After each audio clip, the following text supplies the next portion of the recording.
Olá, estamos aqui em mais um Fale Mais Sobre Isso, um programa totalmente dedicado ao universo da saúde, em especial da saúde mental. E por ser dedicado também à questão da saúde mental, todos os assuntos que dizem respeito à saúde mental são importantes. Então nós vamos discutir sempre cultura, vamos discutir as condições da sociedade, vamos discutir política e dessa vez, nesse finalzinho de março e início de abril, vamos colaborar com as discussões que todo o país está fazendo sobre os 50 anos do golpe civil militar que aconteceu no Brasil em 31 de março de 1964. Há 50 anos atrás, finalzinho de março, início de abril, o Brasil mergulhava nessa experiência histórica, mergulhava meio que derrubado nessa experiência histórica, a experiência da ditadura. E para falar sobre tudo que aconteceu há 50 anos atrás e as consequências que podem ser sentidas ainda hoje, nós temos aqui um historiador, que é o Cires Canizo Pereira, historiador e professor de História, vai colaborar com essa discussão, e também um psicólogo, o Pablo Martins, que vai nos ajudar a entender como que o ser humano entra nessas experiências de ditadura, de repressão, de tortura, de perseguição, de muito medo. Eu agradeço a presença de vocês, Cires e Pablo, porque eu acho muito legal a gente estar aqui em Uberlândia e junto com tudo que está acontecendo no Brasil, discutindo essa experiência que o Brasil viveu no século XX. Obrigado mesmo por estarem aqui. E eu vou começar te perguntando, Cires, como que a gente pode entender esse episódio, em 64, um golpe que rompe com a ordem instituída e joga o Brasil num período de quase 30 anos de ditadura? Obrigado, Léo Abrão. Obrigado, Pablo. Eu espero, dentro das minhas limitações, colaborar com esse assunto. Bem, o golpe militar, na verdade, ele não teve o concurso apenas dos militares, especialmente aqueles de maior graduação, o chamado generalato no Brasil. Foi um golpe que também contou com o engajamento de uma fração importante das elites brasileiras, em comum acordo com alguns empreendedores e investidores que tinham seus investimentos no país. E esse golpe ele se inscreve num contexto em que os Estados Unidos e o conjunto de seus aliados, mundo afora, em particular seus aliados latino-americanos, temiam um avanço das organizações que se reivindicam do pensamento marxista, das organizações simpatizantes ao propósito anarquista, enfim, o avanço das esquerdas. E nós estamos falando, em 1964, dentro de um contexto maior que começa ao término da Segunda Guerra Mundial. Um contexto caracterizado, grosso modo, pela disputa polarizada entre os Estados Unidos e a União Soviética pelo controle do mundo. Uma disputa hegemônica. E, obviamente, que o país, o Brasil, pela sua própria dimensão e pela sua própria importância econômica na economia latino-americana, importa muito aos Estados Unidos e, por conseguinte, importa muito ao projeto capitalista. Havia, sim, um temor de que, se não houvesse uma interrupção da ordem democrática, é isso que tecnicamente a gente sugere, que nos leva à denominação golpe e não revolução, como querem e como insistem os defensores desse golpe. Eles afirmam de forma categórica de que foi uma revolução redentora. Esse é um discurso que é muito comum a todos aqueles que, de alguma forma, tentam justificar uma dada situação. E a justificativa era exatamente essa. Precisávamos redimir o país, precisávamos impedir que o nosso país fosse tomado pelas forças de esquerda, que muito provavelmente, segundo eles, haveria de alinhar-se com o projeto da União Soviética e, portanto, colocar-se à disposição de um projeto maior, que seria a aplicação ou o estabelecimento da ordem socialista em nosso país. Portanto, os militares amparados por uma fração importante da elite e tendo, de alguma forma, o aplauso de uma parcela da sociedade brasileira, decidiram, então, liderar essa interrupção da ordem democrática em nosso país, que, na verdade, não era uma ordem democrática na sua plenitude. O Brasil, do ponto de vista institucional, Pablo, antes de 64, não era um Estado democrático tal qual existe hoje, dentro dos marcos da Constituição de 98. Então, interrompeu-se uma ordem democrática e erigiu-se imediatamente no espaço não muito superior a 4 anos, até 68, já estava consolidada a ordem ditatorial, o estado de exceção no país. Né? Então, a primeira coisa que vale a pena a gente ajudar o telespectador a entender é que nós não conseguimos entender o golpe, né, ou esse movimento, em 31 de março de 64, somente a partir da própria circunstância brasileira, histórica brasileira. É preciso contextualizar a nível internacional que o mundo vivia essa polaridade, a chamada Guerra Fria.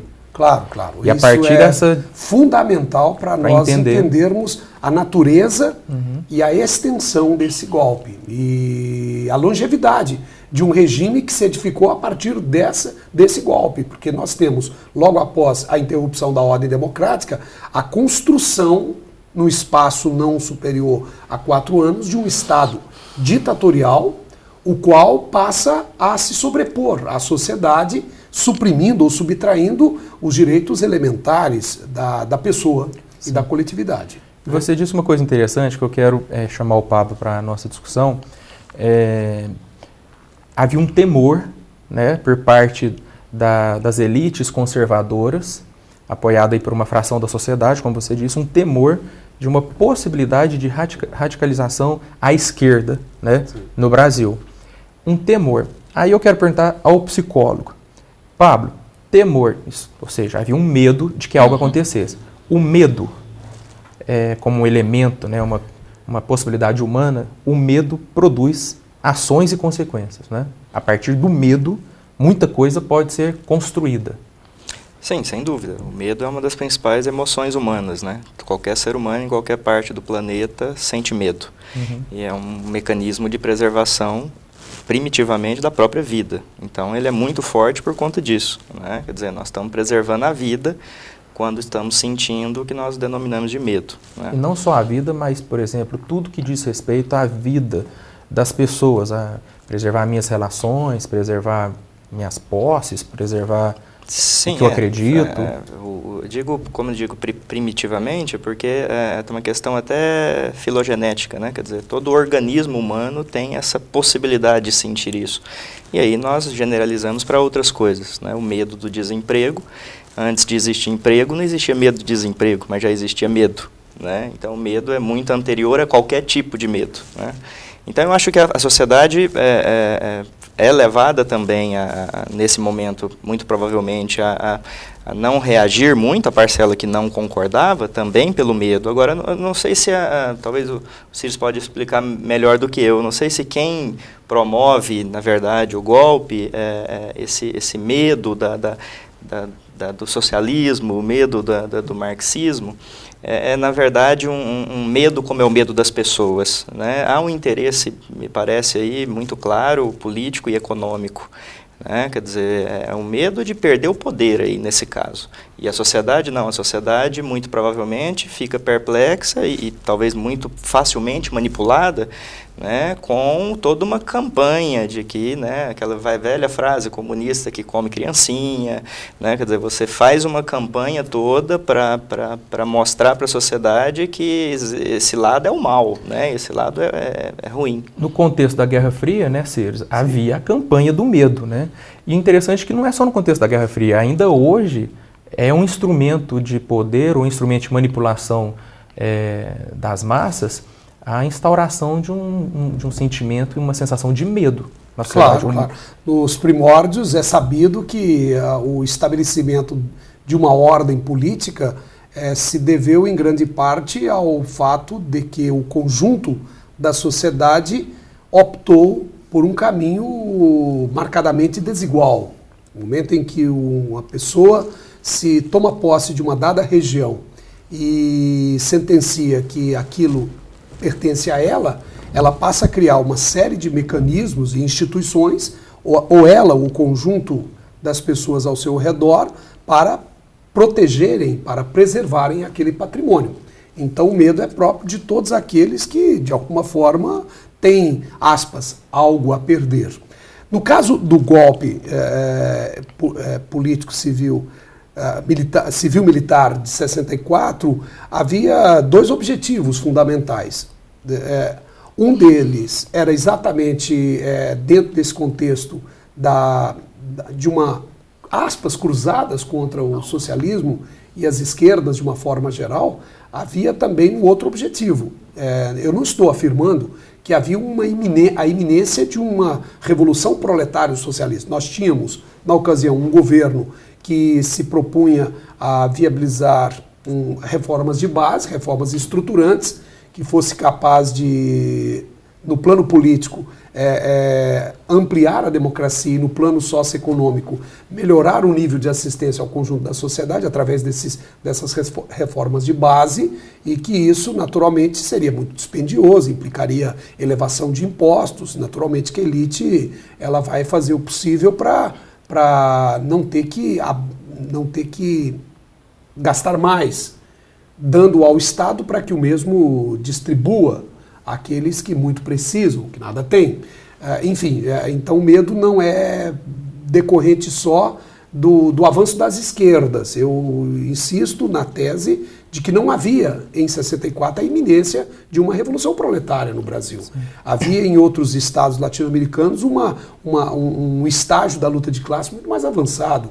México, por exemplo, em 68, a mobilização popular era muito forte, tanto na Argentina também era bastante interessante, né, o talvez isso. Cordobaço argentino. Agora, no Brasil, havia também uma ideia dos militares e da elite em se apropriar cada vez mais do Estado para poder tirar proveito cada vez mais do Estado. Então, é movido por esse medo e, ao mesmo tempo, por um propósito ou por outros propósitos que são, inclusive, escusos ou estranhos ao bem público, ao interesse público. Então, isso que eu estava querendo dizer, porque talvez a gente entenda a partir daí uma coloração muito conservadora da sociedade, ou da parcela da sociedade que apoiou o golpe, e aí a gente entende por que foi tão hábil na manipulação da questão do medo, impetrando esse discurso da necessidade de uma revolução redentora, como você disse. Mas no próximo bloco, nós vamos voltar a falar mais sobre essa questão, e você nos acompanha.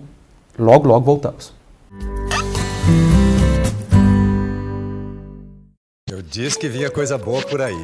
Agora você tem ultra banda larga em uma nova rede de fibra ótica. É alta velocidade para você assistir vídeos, baixar músicas e com preço incrível. 20 megas, só R$ 37,90 mensais no pacote com TV e fixo. E tem o verdadeiro cinema em sua TV. São mais de 150 canais e mais de 40 em HD. E ainda fale ilimitado no fixo. Com certeza você vai gostar da diferença. Algarve Telecom, sempre junto.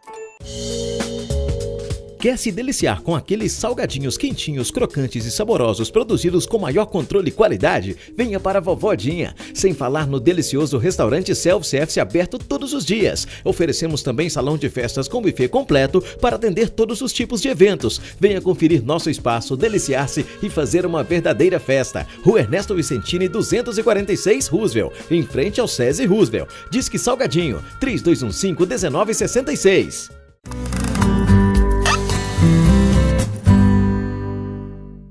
De volta com Fale Mais Sobre Isso, e nessa semana, que é o finalzinho de março e início de abril, nós estamos discutindo os 50 anos do golpe civil-militar, que em 64, o Brasil mergulhou nessa experiência. Os militares tomaram o poder, iniciando a partir de Minas, inclusive, o movimento. Tomaram o poder e o Brasil viveu uma ditadura até 85. E no Brasil inteiro, nesse mês de abril, as pessoas estão discutindo né, professores, debatedores, palestrantes, historiadores, psicólogos, que estão discutindo o que foi isso, o que aconteceu há 50 anos atrás com a sociedade brasileira.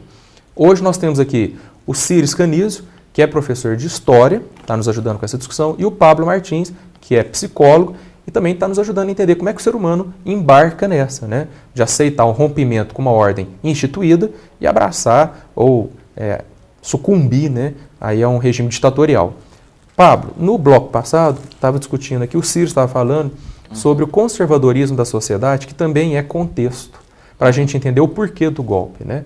Temos as circunstâncias históricas internacionais, como a Guerra Fria, temos os interesses das elites, tanto internacionais quanto nacionais, né, na manutenção do poder em suas mãos e fazer uso do Estado em benefício de seus interesses. Mas o conservadorismo e o medo, né, como você diz, são elementos para que o ser humano embarque nessas experiências.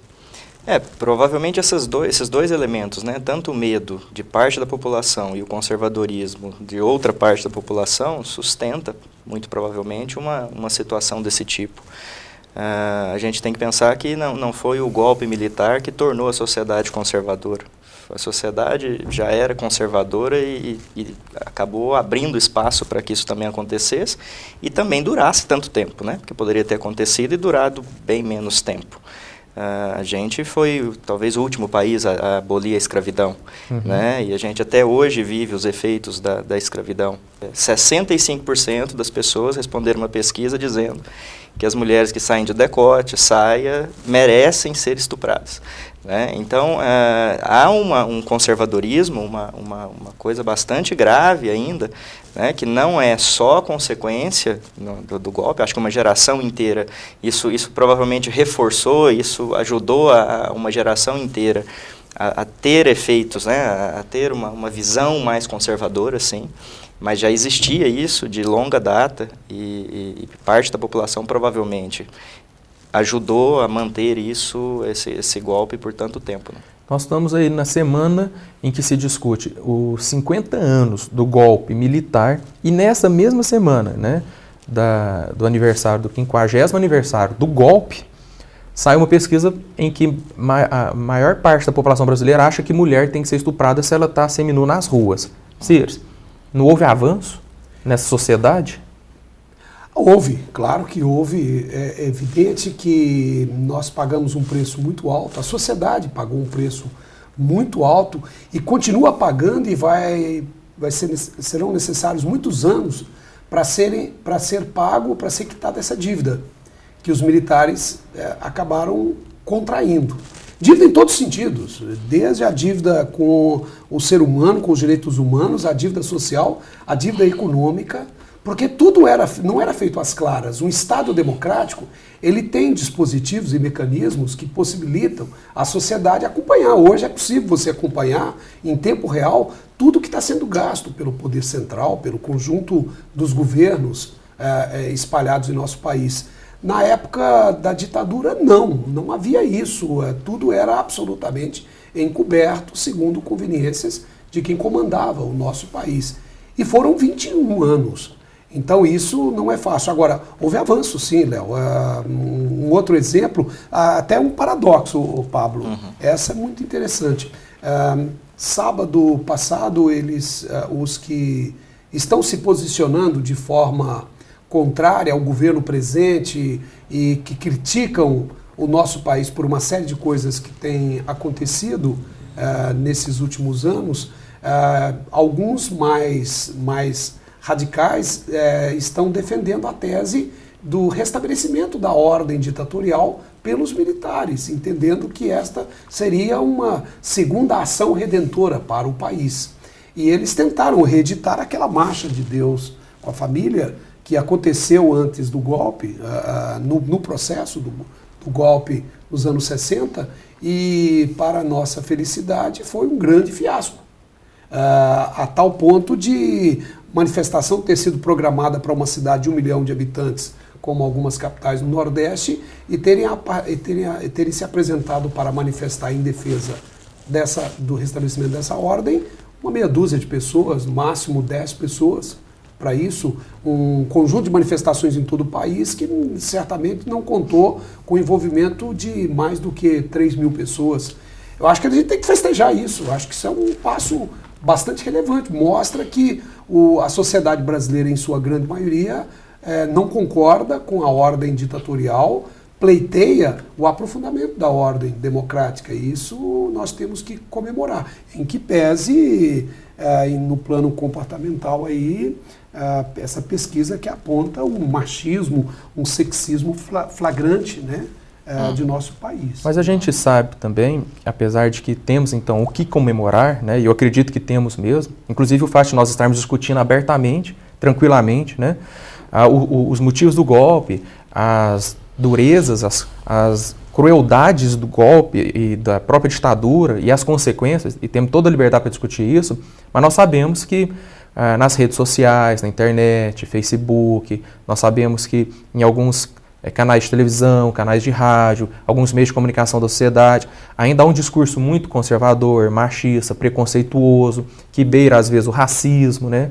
A pregação velada de violência contra a mulher, a tentativa de se criminalizar todo comportamento humano, ou de se judicializar todo desvio humano, como, por exemplo, diminuir a maioridade penal, né? Levando até crianças a poderem ser processadas. Existe ainda muito o que se avançar nessa sociedade. Claro, nós estamos com muitos problemas em nosso país. Quando as forças politicamente contrárias à ordem ditatorial optaram por convergir, criando uma espécie de concertação à moda brasileira, eu faço essa referência aludindo à concertação de los partidos pela democracia chilena, que começa a se organizar no início dos anos 80 para acabar com a ditadura militar lá também. E aqui no Brasil criou-se uma aliança democrática com esse intuito, com esse propósito, e que acabou convergindo na grande campanha das diretas. E é sabido que a partir dali nós tivemos a desmontagem do Estado ditatorial e a reconstrução da ordem democrática devidamente estabelecida no marco da Constituição do final da década de 80. Assim, então, nós temos, desde então, não apenas que nos preocuparmos com o que a Constituição vigente nos garante, mas aprofundar, avançar ainda mais nesse sentido. E é sabido que ainda nós temos muito do entulho autoritário desses 21 anos de exceção, o qual o Brasil passou. E que não é uma novidade. A ditadura militar estabelecida em 64, ela foi a derradeira. Espero que seja a última. E não é novidade, inclusive por causa da existência de uma cultura autoritária ao longo da história brasileira, desde o período colonial, com a escravidão, que é autoritarismo maior do que uma parcela da humanidade escravizando outra parcela da humanidade. Então nós temos uma sociedade, de certa maneira, fundada no autoritarismo, no conservadorismo, no discurso do medo. E aí eu pergunto ao Pablo, encerrando esse bloco, né, e eu já deixo o convite para nós continuarmos essa discussão, porque essa discussão rende muito. E o próximo programa, né, da semana que vem, eu quero que a gente fale ainda sobre essa temática. Pablo, o Ciro falou em entulho, né? Eu te dou um minuto para você falar sobre essa herança autoritária. É visível que realmente ainda lidamos com isso? Eu acho que sim. Eu acho que, como eu disse, não é só consequência do golpe, mas eu acho que 21 anos de ditadura você influenciou bastante uma geração inteira. Então, por exemplo, o sucesso de filmes como Tropa de Elite, né? A população vibra ao ver a polícia entrando, matando todo mundo, prendendo, né? Recentemente, um menino de 15 anos foi amarrado no poste porque supostamente tinha roubado uma bicicleta, né? Espancado, tiraram a roupa dele. Então, nós temos isso sim, e não é, quando a gente fala na sociedade, fica um pouco geral, mas a gente pode ir para as empresas, para as escolas, para todas as instituições, a gente tem um viés autoritário, onde se controla o comportamento humano ainda pelo medo, né? Pela ameaça de punição, pela ameaça de punir mesmo a pessoa, o funcionário, o estudante. Então isso é bastante comum. No próximo programa, porque nós estamos encerrando esse dessa semana, mas eu quero que a gente continue essa discussão, eu gostaria que você explorasse mais essa não é uma teoria, né? Esse entendimento da psicologia em relação a controlar o comportamento das pessoas por meio do medo, da repressão. Porque se você pensar a nível social, é o que a ditadura faz, né? Controla as pessoas pela imposição do medo, certo? Fica o convite, eu agradeço a participação de vocês nesse momento histórico em que a gente está discutindo, junto com a sociedade, né, os 50 anos do golpe. E por que nós estamos discutindo isso? O professor de História sabe, quanto mais nós entendermos o passado e as circunstâncias históricas desse passado, melhor a gente consegue, né, tatear, caminhar, construir esse presente com vista a um futuro sem medo, né, Cires? Claro. Sem problemas. Tanto é verdade, até aproveito para fazer um convite ao conjunto da sociedade de Uberlândia e região, Sim. que eu integro um grupo em Uberlândia, o qual faz parte também a OAB, o Poder Judiciário, as faculdades de Direito, a reitoria da Universidade Federal de Uberlândia. Nós compusemos uma comissão, uma constituição, uma comissão que queremos discutir e fazer a reflexão sobre esses 50 anos do golpe civil-militar no Brasil ao longo desse ano. Então, uma série de ações, debates, palestras, shows, será deflagrado a partir do dia 31 de março e certamente nós queremos fazer o ano inteiro como um ano de reflexão. A nossa ideia, a ideia desse grupo é exatamente o quê? Entender a natureza, a extensão da ditadura militar para fazer com que isso não volte a ser mais uma realidade em nosso país. Sim. Nós repelimos por completo quaisquer ações nesse sentido, ou instituições que cerceiem ou impeçam os direitos fundamentais da pessoa e da coletividade. Ok.